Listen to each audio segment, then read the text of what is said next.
Today, we're going to be talking about image compression, in particular in web design, why it's still important in 2024, and there's a misconception that it's less important than it used to be, and also some tips, answering questions from our school community, where someone's asked, how do we do this best in platforms like Squarespace?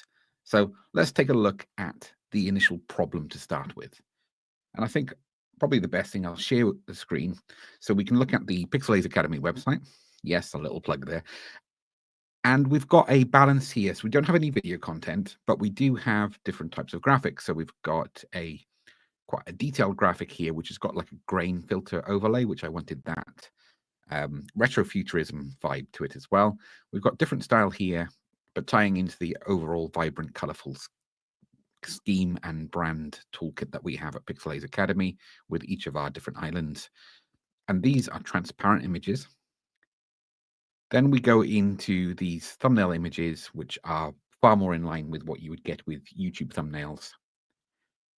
Another thumbnail headshot. I try and keep any mug shots of me as small as possible in most of my designs.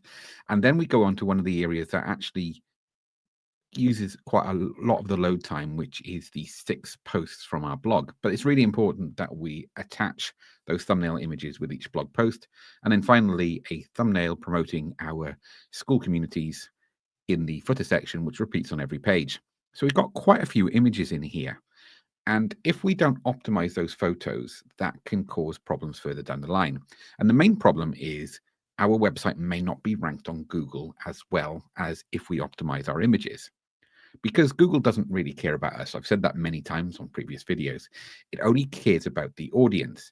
So if we don't go through that process of making sure we are providing the best possible experience, and yes, compressing our images so the website loads faster is integral to that.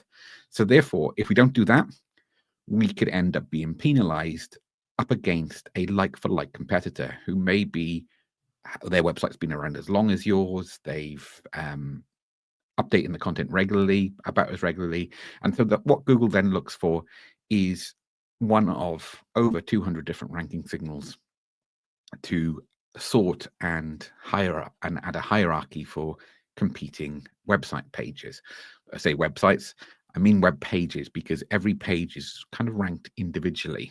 And so the way it works is that Google will only care about the person in that search session. So when I go on to Google and I look for something, for example, a new pair of trainers, all Google cares about is providing me with a trustworthy supplier who are more likely to be happy than not from that search. So potentially allowing me options using the Google products or shop listings, so I can shop around and have a good idea of price point, so I'm not ripped off. So therefore I find the Google experience to be good, and therefore that's the search engine I go back to in the future. That's all Google will prioritize and really care about. So us as the content creators, web designers, business owners, it doesn't really care about us until we're in that search session ourselves as the consumer.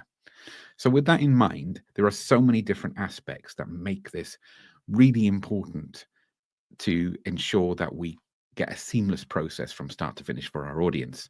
And that, by large, is looking at how quickly the page loads. If it's taking 6 to 10 pages for your page to load, the likelihood is the viewer will exit and go somewhere else because there's probably enough competition. It also depends on what type of mindset your viewer will be in. Now, there's some things that we can't control. What mood they're in on a certain day that they're searching. They may be less patient than they normally would be. Maybe even the time of day when they search can impact that as well. But what we can help to control is understanding whether we, by and large, the majority of our audience are going to be patient with the content and are going to want to explore our website, or whether they're just looking to make a transactional commodity type purchase where speed and efficiency becomes priority. Here's 2 examples. One, you're selling a adapter that adapts a USB-C connector into a old Apple Lightning connector. These you could probably get for $2.99 off Amazon.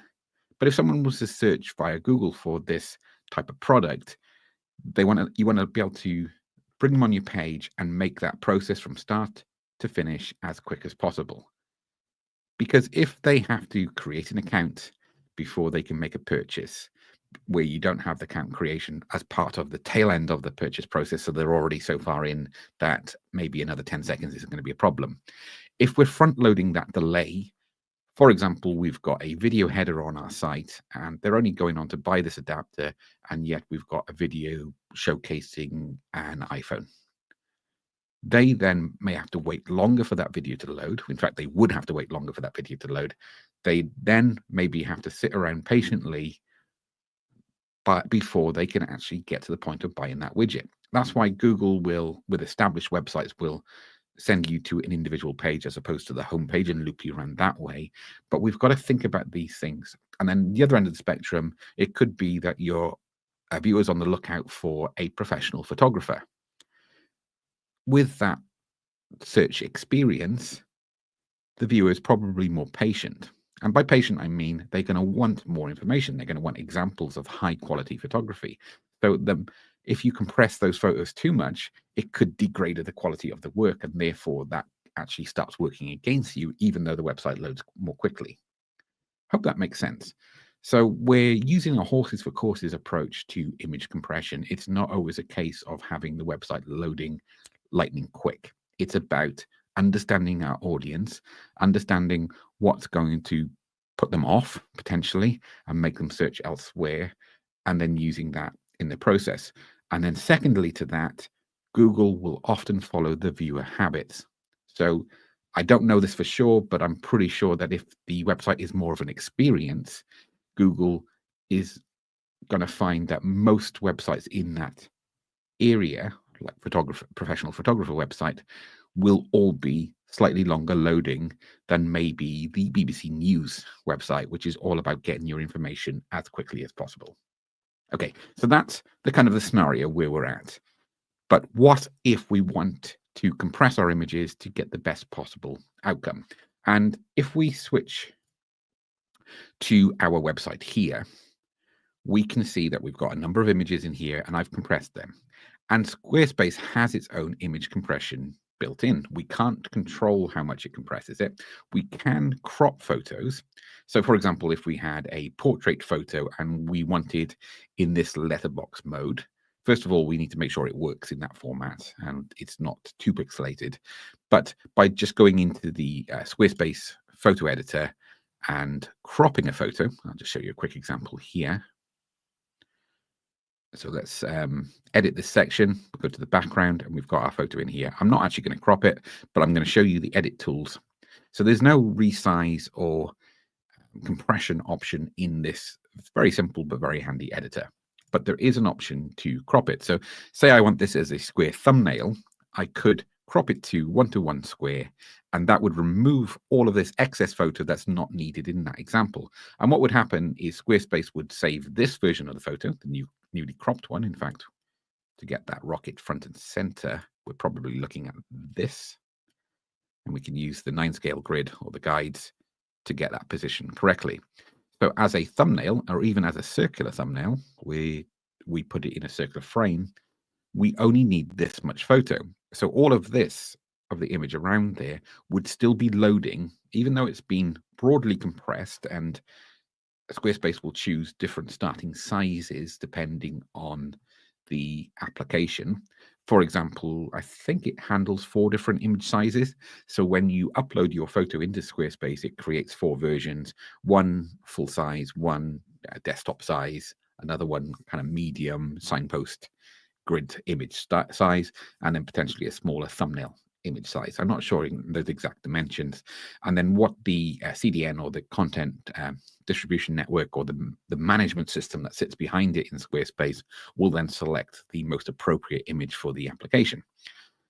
But that still doesn't crop out all of this photo, so it's loading it needlessly, even though it's got the nearest image size. So this is one tip that I would say that will help you just to make those thumbnail images, especially if they're square thumbnails like this, that little bit faster loading. So that's tip number one. Let's look at other options. There isn't an option to compress within Squarespace beyond what I've just mentioned. So the next platform I would recommend would be compressor.io. Here we have a free website that we can go to our computer, drag our files in, or click on the plus to select them from, say, our downloads folder, bring them through here, then upload them. And the way I usually manage this is I will bring in photos in bulk. Say, for example, we've had a photo shoot and we've had the professional photos through. We download them to our computer, we upload them in batches of, I think it's about 10 we can go up to here, or a maximum of 10 megabytes per image as well. So I may have to just shrink them a little bit on the Mac or ask the photographer for web versions of those photos. So still high quality, but JPEGs and kind of maximum of, say, 3,000 pixels width or height. That means that that image is likely to be between 3 and 7 megabytes, meaning it's going to be underneath the 10 megabyte maximum size. And we can see here now we can compress JPEGs, PNGs, GIFs, SVGs, and WebP formats. So this will handle just about any image format you can throw at it. I'm not sure whether it will work with transparent PNG files, but we could have a look at that at some point. And we can, if we look back at Pixelhaze Academy, that's a transparent PNG. So what we didn't have to do then is we don't have a background, so we don't have a kind of a blue square overlapping the edge of this tab here, or worst case scenario, sometimes just a white block around the image, which would just lose the effect altogether. So this is a transparent image, as are all three of these. That increases the load time, but for the look and feel of the site, I feel that's most important. So we can use this, and we're going to come on to this in a moment. We upload the files here, we then re-download them, and that's when we bring them into the Squarespace asset library. And so if we go to assets in Squarespace, and this is quite a full library at the moment, we can see all of the files in here. So we could create a folder for our compressed images so we know that they're all compressed and managed, or we upload them when ready to go.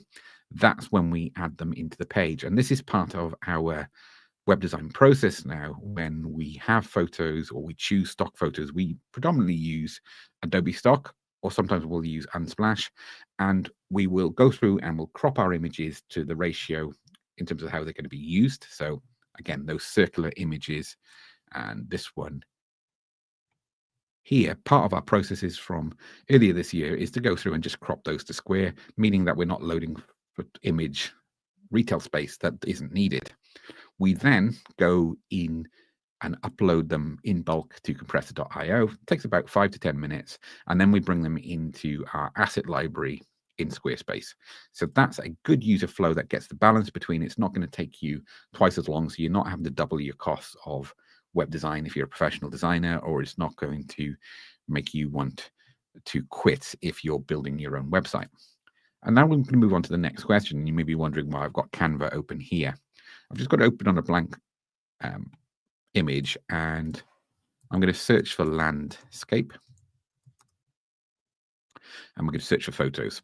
So what I'm going to do now is show you another question I had that was linked to the previous one. So let's just pick a couple of photos.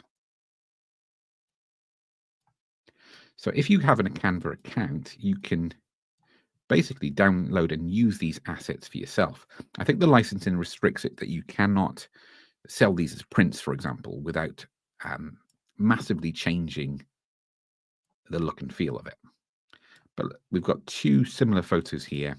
And so one option we have when we've got quick turnaround photos where some of these stock images will work really well and the client doesn't want to go down to the route of going down Adobe Stock, which can be slightly higher quality imagery. So what we can do is get this ready in Canva. And someone asked, again, in our school community, should I compress in Canva directly? And my answer to that is no, because it's quite limited to what we can do. So if we click download, I'll show you the options. So we've got PDF standard, we've got PDF print. So the PDF standard would have quite high compression in that, whilst the print option, so if you're going to be looking at printing these as canvas, say, you cannot resell them bear in mind, because that's in breach of Canva licensing. But you could choose PDF print and manage it that way. But if we're going to download these for website, we can download them as JPEGs. But what I've generally found is that anything below, say, 90, and we start to lose a little bit of the quality. So if in doubt, you could go at 90 or even go at 100%. And from here, we can download all 3 of these photos. They'll download in a zip folder. So it might take a minute for that to come through. Whilst it's doing that, I'm just going to go into my downloads folder, which I don't think you can see on screen because I'm sharing the website. And I'm going to just, because I'm on a Mac, I can just double click on that zip folder to unzip all of those images. Now, when I go to compressor.io, you suppose you have to trust me and believe me on this one. What I'm doing now is grabbing those 3 images, which are 1.8, 2.3, and 1.6 downloads folder in to compressor.io.